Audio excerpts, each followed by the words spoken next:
성경 말씀 봉독하겠습니다. 요한복음 5장.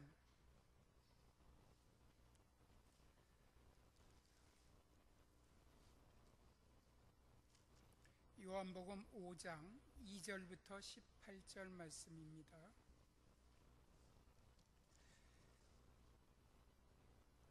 다 찾으신 줄 알고 대신하여 봉독해 올리겠습니다. 예루살렘에 있는 양문 곁에 히브리 말로 베데스다라는 못이 있는데 거기 행각 다셋이 있고 그 안에 많은 병자, 맹인, 다리 저는 사람, 혈기 마른 사람들이 누워 물의 움직임을 기다리니 이는 천사가 가끔 못에 내려와 물을 움직이게 하는데 움직임 후에 먼저 들어간 자는 어떤 병에 걸렸든지 낫게 되밀어라. 거기 38해 된 병자가 있더라.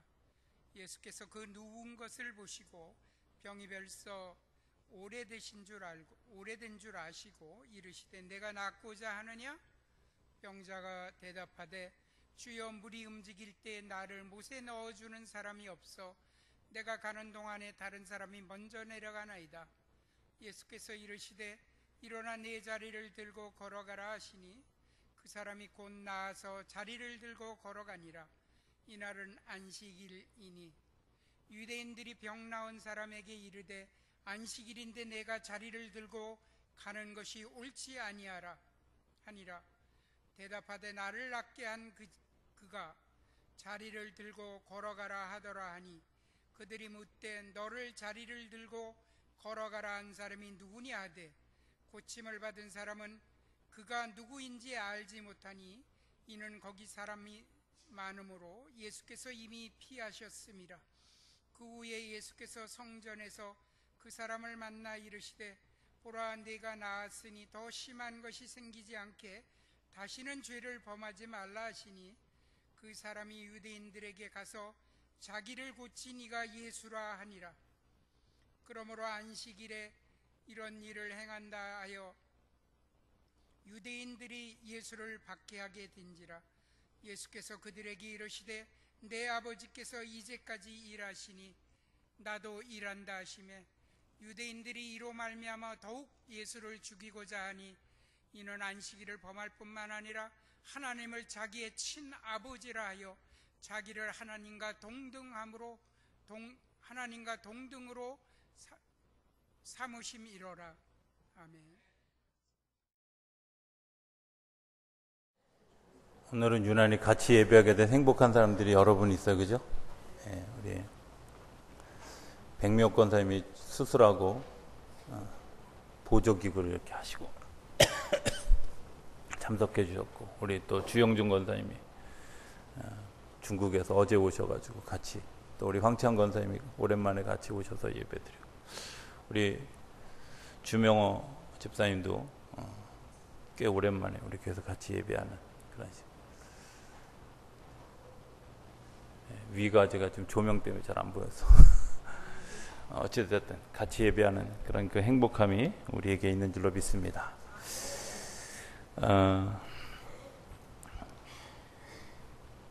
치유에 대한 그런 그 오해들이 있습니다. 저도 이제 그런 의문을 늘 갖습니다. 어떤 때 치유가 일어나는 걸까? 누구의 믿음으로 치료가 되는 걸까? 또 하나님의 어떤 경우는 치료해 주시고 어떤 경우는 치료해 주지 않으실까? 이런 것들 여러분들 궁금해하지 않았는지, 저는 그게 되게 궁금해요. 만약에 그 치료하는 사람의 능력으로, 기도하는 사람의 능력으로 치료가 되어진다면 그것은 그 사람이 전 세계를 두루다니면서 하시면 될 것 같다, 이런 생각이 들고요. 그런데 그분들도 믿음으로 받아들여지지 않으면 안 되는 것을 보면 또 안 되는 것도 있지 않을까. 또 어떤 경우는 그때 치료받았다고 생각했는데 얼마 지나지 않아서 재발하는 경우도 있고, 또 여러 가지 작은 그 복잡한 상황들이 치료에 대한 이해를 이렇게 잘 받아들여지지 못하게, 그래서 사람들이 그것이 하나의 이벤트처럼 그렇게 생각하게 하는 그런 그 어려움이 있다, 이런 생각을 하게 됩니다. 그러다 제가 오늘 요한복음 5장에 나오는 이야기를 이렇게 묵상하면서 치유가 거기에 목적이 있는 게 아니지 않을까, 이제 이런 생각을 말씀 가운데서 깨닫게 됩니다. 지난 금요일 날 아동부 여름성경학교 개회배를 설교해달라고, 그래서 아동부 이번에 여름성경학교 주제가 하나님의 옷장입니다. 첫날 개회배 설교의 본문이 어디냐면 하나님이 우리를 위하여 가죽옷을 지어 입혔더라. 이게 본문입니다. 그래서 아이들에게 어떻게 하면 더 쉽게 이해를 하게 할 수 있을까 제가 고민하다가 이런 얘기를 했어요. 아이들에게, 여러분들이 욕실에 급하게 들어가서 목욕탕에 들어가서 급하게 목욕을 했는데 중요한 건 뭐냐면 갈아입을 옷을 안 가지고 들어갔어. 그럴 때 욕실에서 나올 때 어떻게 하고 나와요? 제가 이렇게 애들에게 질문했어요. 그랬더니 아이들이 엄마 보고 옷 달라고, 그래, 옷 달라고 엄마 불러요. 엄마 안 계시면. 그럼 어떻게 하냐? 그러니까 한 아이가 가릴 것만 가리고 나와요. 그렇죠? 예, 가릴 것만. 제가 그래서 그 왜 가릴 것만 가리고 나와? 이렇게 물었더니 대답을 안 하고 삐죽삐죽 웃기만 해요. 여러분들 부끄러워서 그러죠. 그러면 그때 어머님이 갖다 주신 그 옷은 그냥 옷일까요? 아니면 내 부끄러움을 가려주는 사랑일까요? 네. 그것은 그냥 단순한 옷이 아니라 내 삶에, 그리고 내 부끄러움을 감추어 주기를 원하는 사랑의 마음이 그 속에 숨겨져 있다는 겁니다. 치유를 우리가 그렇게 이해해야 된다는 거죠. 치유는 하나님이 나를 사랑하시고 나를 구원에 이르도록 이끌어 가시기 위한 한 과정입니다. 성경에 보면 사도 바울은 그렇게 자기가 하나님 앞에 치유되기를 원하는 치명적인 질병이 있었음에도 불구하고 하나님 그를 치료하지 않으셨어요. 왜? 이미 그는 구원의 길을 가고 있었고, 또 구원의 길을 다른 사람들에게 제시하는, 오히려 그 사도 바울의 고백처럼 나의 약함이 하나님의 강함입니다 라고 고백할 수 있는 사람이에요. 그에게 치료는 그렇게 중요한 일이 아니라는 거예요. 그에게 하나님의 만지심은 그렇게 중요한 일이 아니죠. 왜? 하나님의 만지심이 없어도 그는 복음의 길을 가는 사람이고 하늘나라를 향해서 가는 사람이에요. 반면에 하나님을 신뢰하지 못하고 하나님을 알지 못하는 수많은 사람들은 그 치유가 모티브가 되어줄 수 있어요. 어쩌면 1970년대 또 80년대 초반에 한국교회에 불러일으켰던 그런 그 놀라운 은혜의 그런 역사 가운데 오늘 한국교회 교회에 이제 다니고 있는 그런 그 교회 성도들 중에 최소한 30% 이상은 내가 병 나은 경험 때문에 하나님을 잃어버리지 않고 하나님을 바라보고 복음의 길을 걸어갔던 사람들, 그리고 지금도 그 믿음의 길을 걸어가는 사람들이 있다는 거죠. 하나님의 치유는 그 사람이 치료받고 회복되어진 것 때문에 하나님의 사랑을 알고 구원에 이르는 길을 걸어가는 사람들, 그것을 위해서 오늘도 하나님은 일하신다는 거예요. 예수님이 이 사람에게, 이 38년 된 병자에게 이야기한 세 가지 주제를 오늘 좀 얘기하려고 그래요. 하나는 네가 낫고자 하느냐, 두 번째는 내 자리를 들고 일어나 걸어가라, 세 번째는 다시는 죄를 짓지 말아라. 간단하죠? 네. 오늘 주님이 우리에게 이렇게 물으실 거, 내가 낫고자 하느냐. 저는 이 질문을 이렇게, 내가 뭔가 지금 다른 삶을, 네가 좀 더 행복한 삶을, 다른 차원의 삶을 살기를 원하느냐? 주님께서 우리에게 물으신다. 우리가 병든 원인이 뭘까? 병든 원인은 오늘 본문에 나타나는 것 중에 중요한 것 세 가지가 있습니다. 하나는 내가 병자로서의 삶으로 누워있는 거야. 그냥 누워있는 거예요. 내가 병자입니다 라고 하는 자아의식이에요. 나는 병든 사람입니다. 나는 병들었기 때문에 아무것도 할 수 없습니다. 나는 병들었기 때문에 내게 아무것도 요청하지 마십시오. 여러분들, 이게 병든 사람의 특징이죠. 어쩌면 우리가 몸은 건강할지 모르지만 마음이, 정신이, 생각이 병든 사람들이 있지요. 그래서 누워 있습니다. 도전하려고 하지 않고, 그리고 앞으로 가려고 하지 않고 머물러 있으려고 하고, 사람들과 관계를 가지지 않고 숨기를 원하고, 하나님과 관계를 가지지 않고 그냥 포기하기를 원하는 삶을 살아가는 모든 것 다 병자입니다. 그거를 상징하는 단어가 뭐냐? 누워 있었더니. 눕는 사람들은 영적으로, 또 내가 마음적으로, 정신적으로 눕고 그것을 변명하기를 좋아하는 사람들은 병자입니다. 또 다른 하나는 다른 설에 의지해서 내 삶을 거기에다가 맡기는 사람들이에요.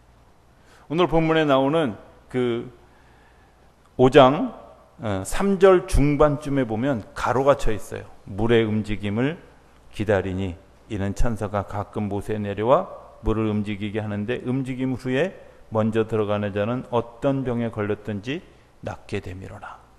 가로친 이유가 뭐예요? 그게 그 당시에 전해 내려오는 전설이에요. 이런 겁니다. 베데스다라고 하는 모습 고증에 의하면 가로 세로가 60m하고 100m가 되는 굉장히 큰 못입니다. 아마 수영장 같은 큰 못인데, 그 큰 못에 이 중심에 뭐가 있냐면 샘물이 이렇게 솟아나는 곳이 있다 그래요. 그 샘물이 이렇게 솟아나는데, 예를 들어서 물이 막 장마철이 돼가지고 물이 많을 때는 좀 덜한데, 물이 조금이라도 낮아져서 그 샘물이 솟아오를 때 기포가 생긴다거나 물이 갑자기 확 움직이는 그런 현상이 생기는 때가 있다는 거죠. 그 샘물 안에 그런 게 있어서. 그런데 사람들이 거기다 뭘 붙였냐면 천사가.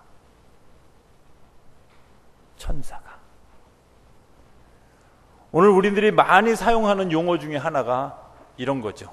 그죠? 누가? 천사가. 때로는 신앙생활도 전설화해서 하는 사람들이 있어요. 어떤 목사님이, 또 어떤 장로님이, 또 과거의 어떤 일들이. 그런데 그 주체가 되는 것이 누구라고 하는 사실을 종종 잊어버리죠. 천사를 동원해서 굉장히 신빙성 있는 전설을 만들었지만 그것은 전설에 불과합니다. 이렇게 얘기하는 사람, 가끔 낫는 사람도 있잖아요. 네, 낫는 사람이 있습니다. 제가 처음에 치유에 대한 얘기를 하네. 거기에서 병이 나은 사람은 있을지 모르지만 구원에 이르는 길을 가는 사람은 없습니다. 그 못에 들어가서 병이 낫는 사람은 있을지 모르지만 그것이 구원으로 연결되어지지는 않는다는 거예요. 세 번째는 예수님이 그 사람을 안식일에 고쳤다고 시비하는 유대인들도 병든 사람입니다. 그것은 의미를 모르는 거예요. 진짜 안식일의 의미가 뭔가를 잘 모르는 거죠. 안식일의 주인은 인자다, 예수님이다. 안식일의 주인은 하나님이다 라고 이야기하시는 그 속에는 뭐가 포함되어 있냐면, 천지를 다 만드시고 쉬셨던 하나님의 역사가 마지막 날에 심판도, 내가 하나님의 나라에 들어갈 때의 심판도 그날 하나님의 날 하게 될 거라는 거예요. 하나님이 주권을 가지고 있는 날이라는 거예요. 내 삶의 심판고, 내 삶의 잘잘못도 가려지는 날이 언제냐? 그게 안식일이라는 거예요. 그러니까 그 사람을 구원할 책임도, 그리고 그 사람을 버릴 그런 그 상황도 안식일에 일어나요. 예수님은 단순하게 이 38년 된 병자를 고치는 데서 끝인 것이 아니라 그 사람을 구원의 자리로 이끌기를 원했기 때문에 그 사람을 치료한 거지. 일부러 사람들하고 논쟁을 일으키려고 안식일에 그 사람을 치료한 것이 아니라. 오늘 우리에게 묻는 그런 그 세 가지 유형의 병 들어있는 우리들의 삶을 향해서 주님께서 오늘 우리에게 말씀하시는 말씀이 뭐냐? 네가 낫기를 원하느냐? 내가 좀 더 다른 차원의 삶을 살기를 원하느냐? 내가 좀 더 복된 삶을 살기를 원하느냐? 주님께서 우리에게 물어보실 때, 예, 제가 그렇습니다 라고 이야기하고 하나님께 도움을 구하는 사람은 하나님의 거룩한 역사를 경험하게 되어주는 줄로 믿습니다. 그게 하나님이 오늘 우리에게 다가오셔서 말 걸어주시는 주님의 초청이에요. 주님 오늘 우리에게 이렇게 말씀해 주시는 줄로 믿습니다. 내가 낫기를 원하느냐? 내 삶이 복되기를 원하느냐? 내가 삶을 건강하게, 그리고 하나님이 기뻐하시는 삶을 살기를 원하느냐? 내가 이 삶을 살면서 다른 이들에게 영향을 주고 기쁨을 주고 그들을 행복하게 해주는 길을 살기를 원하느냐? 그렇다면 네가 가지고 있는 그런 그 잘못된 생각들, 잘못된 지식들, 잘못된 그런 그 삶의 방향들로부터 자유해져라 하고 주님께서 오늘 우리에게 물으시는 거예요. 네가 누워 있어서는, 네가 전설에 의지해서는, 네가 율법에 매여서는 하나님을 경험할 수 없다는 겁니다. 두 번째 말씀하시는 말씀은 일어나 내 자리를 들고 걸어가라. 신분을 바꾸는 겁니다. 이제는 병자가 아니라 네가 이제 건강한 사람이다 하고 선포하라는 거예요. 우리가 이제 많이 범하는 잘못 중에 하나는 죄인이라는 말입니다. 죄인이라는 말이 뭐냐면 내가 죄된 인격을 가지고 있는 사람을 죄인이라 그래요.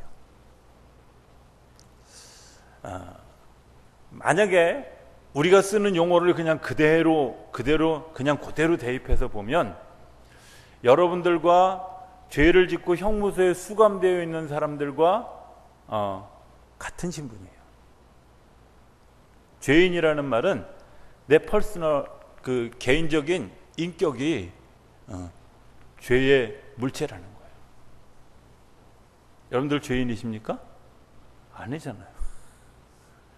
여러분들이 죄된 인격을 가졌습니까? 아니, 우리가 하나님을 만나기 전에는 죄된 인격을 가졌었어요. 우리가 하나님을 경험하기 전에는 죄된 인격을 가졌었어요. 그래서 우리가 죄된 삶을 살아갈 수밖에 없었던 거예요. 그런데 예수님이 이 땅에 오셔서 당신이 십자가를 지시고 죽으시고 부활하신 것 때문에 우리들의 죄를 다 짊어지시고 죽으신 것 때문에 우리가 더 이상 죄인이 아닙니다. 죄된 인격이 아니라 하나님이 처음 창조하셨던 하나님의 형상을 닮은 그런 모습으로 하나님이 우리의 삶을 바꿔주신 거예요. 내가 예수 믿는다는 건, 내가 세례받고 하나님의 사람이 된다는 건 내가 이제 죄인이 아니라 죄된 인격을 가지고 있는 사람이 아니라 죄를 지을 수밖에 없는 인격을 가지고 있는 그 사람이 아니라 하나님이 나에게 새로운 삶을 주셨기 때문에 이제 새로운 삶을 살아가는 하나님의 자녀라는 신분을 얻는 걸 얘기하는 거예요. 주님이 오늘 우리에게 내 자리를 들고 일어나 걸어가라 라고 얘기하는 건 더 이상 너는 아픈 사람이 아니야. 병자가 아니야. 병들어 있는 사람이 아니야. 내가 너에게 새로운 것들을 주는데 네가 죄인이 아니라 네가 거룩한 사람이고 내가 죄된 인격을 가지고 있는 사람이 아니라 하나님의 형상을 닮은 사람이야 라고 선포하는 겁니다. 그러면 우리가 죄인이 아니라면 뭡니까? 이렇게 질문하는 사람, 저 교리가 여호와의 증인하고 좀 비슷한데요? 이렇게 생각하십니까? 아닙니다. 우리가 인격체는 죄인이 아니지만 죄를 짓죠. 죄 가운데 살아가고 있기 때문에.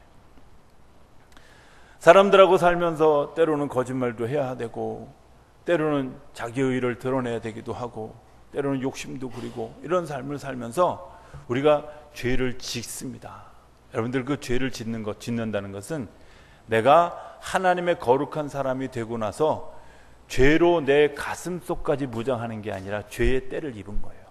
그 죄의 때를 해결하는 방법은 요한일서 1장 9절에 너희가 너희의 죄를 너희가 잘못한 것을 자백하면 내가 너희를 용서해 줄 것이다.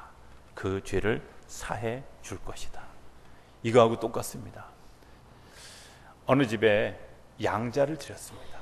그리고 아버지와 어머니가 그 아이를 내가 너희의 과거도 묻지 않고 내가 어떤 과거에 어떤 삶을 살았던 너는 내 자녀야. 그렇게 이야기. 이 자녀가 아니야. 나는 이 집의 자녀가 아니라 나를 낳아준 생모와 생부가 따로 있어. 이렇게 생각하고 살면 그는 한 집에서 살아도 여전히 남입니다. 그러나 그가 나를 초청해 주시고 나를 받아주신 이 부모가 어머니고 아버지라고 여기고 그의 심령 속에 어머니라고 아버지라고 그를 인정하면 그 집의 자녀가 된 겁니다. 중요한 것은 그 집의 자녀가 된 것을 어떻게 알 수 있느냐? 죄를 지으면 쫓아내는 게 아니라 내가 죄를 지었다고 내가 잘못했어요 이렇게 얘기하면 그래 하고 수용하고 용서하고 그냥 그 집에서 더불어 살게 한다. 오늘 우리가 착각하는 것이 있어요. 그게 뭐냐면 내가 죄인, 하나님이 우리를 양자 삼아 주셨어요. 그리고 교회 안에 하나님의 품 안에 머물게 하셨어요. 내가 죄를 지었음에도 불구하고 하나님 내가 잘못했어요. 내 죄를 지었어요. 용서해 주세요. 이렇게 얘기하면 그래 잘못할 수 있지 하고 품에 안아주시고 하나님의 자녀로 우리를 붙들어 주신다는 거예요. 우리가 너는 내 자식 아니야 하고 내어 쫓으시는 것이 아니라 내가 병든 자였지만 내가 죄인이었지만 내가 내 자녀가 아니었지만 내가 너를 자녀 삼았고 내가 이제 신분이 바뀌어졌고 내 삶이 바뀌어졌기 때문에 이제 더 이상 너는 밖에 있는 사람이 아니라 내 안에 있는 사람이야. 나의 창조물이야. 나의 피조물이야. 이렇게 말씀해 주시는 거예요. 거기에 구원이 있습니다. 내가 하나님의 품 안에 들어가는 것이, 내가 그리스도 안에 거하는 것이, 내가 내 의식 안에 내가 하나님의 형상을 닮은 하나님의 사람입니다 라고 고백하는 그 사람이 자리를 들고 일어나 걸어갈 수 있는 겁니다. 오늘 우리에게 내가 건강한 삶을 사는 것 같아도 우리 마음속에 내가 하나님의 자녀라고 하는 의식을 잃어버리면 우리는 하나님 안에 있는 것 같지만 사실은 심증적으로는 하나님 밖에 있는 겁니다. 주님은 우리에게 이렇게 얘기합니다. 나는 너를 더 이상 병자라 하지 않겠다. 일어나 걸어가라. 일어나 걸어가라. 일어나 걸어가라. 너는 죄인도 병든 자도 아니다. 세 번째는 가서 다시는 죄를 짓지 말아라. 이렇게 얘기합니다. 죄를 짓지 말아라. 이 말은 굉장히 중요한 말인데 하나님과 소통하고 하나님과 교제하기를 멈추지 않아야 된다는 거예요. 잠언 29장 18절에 보면 사람이 계시를 잃어버리면, 묵시를 잃어버리면 방자히 행한다. 저는 이 방자히 행한다는 말이 도대체 뭘까? 제가 현대인이다 보니까 이 방자하다는 말. 그런데 국어사전에 보니까 뭐라 그러냐면 자기 컨트롤이 안 되는 사람이죠. 그걸 방자히 행한다. 사람은 스스로 자기 컨트롤 할 수가 없습니다. 그래서 하나님과 관계를 가지고 하나님을 예배하고 하나님을 기도하고 하나님 말씀을 묵상하고 제가 계속 하려고 그래요. 여러분들이 아멘 할 때까지 다시 시작하겠습니다. 예배하고 기도하고 찬송하고 말씀을 묵상하고 하나님의 뜻을 따라 걸어가고 여러분들 이 일이 하나님과 나와 교제하는 겁니다. 이 일이 교제하는 거예요.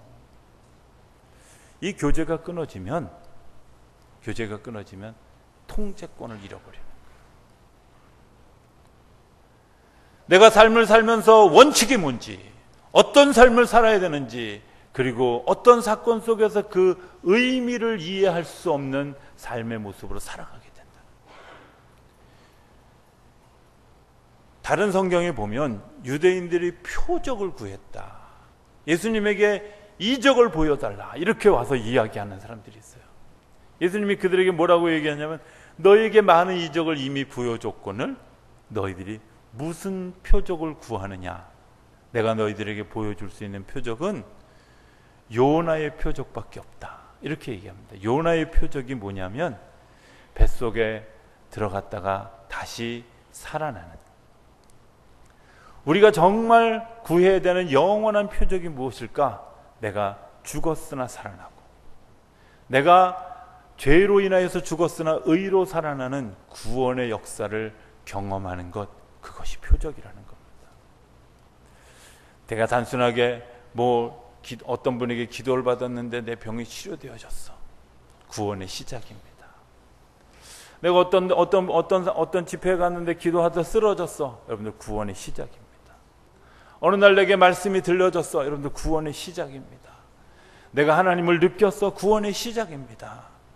그 주님께서 우리에게 뭐라고 말씀하시느냐? 일어나 걸어가라. 내가 너를 더 이상 죄인이라고 하지 않겠다. 그 다음에 중요한 것 하나는 나와 더불어 살아가자입니다. 나와 더불어 교제하자입니다. 나와 더불어 살아가면서 내가 너에게 말해주고 너의 삶을 통제할 수 있는 길들을 지금부터 계속해서 제시해 줄 것이다. 내가 그 삶을 따라가라고 하는 겁니다.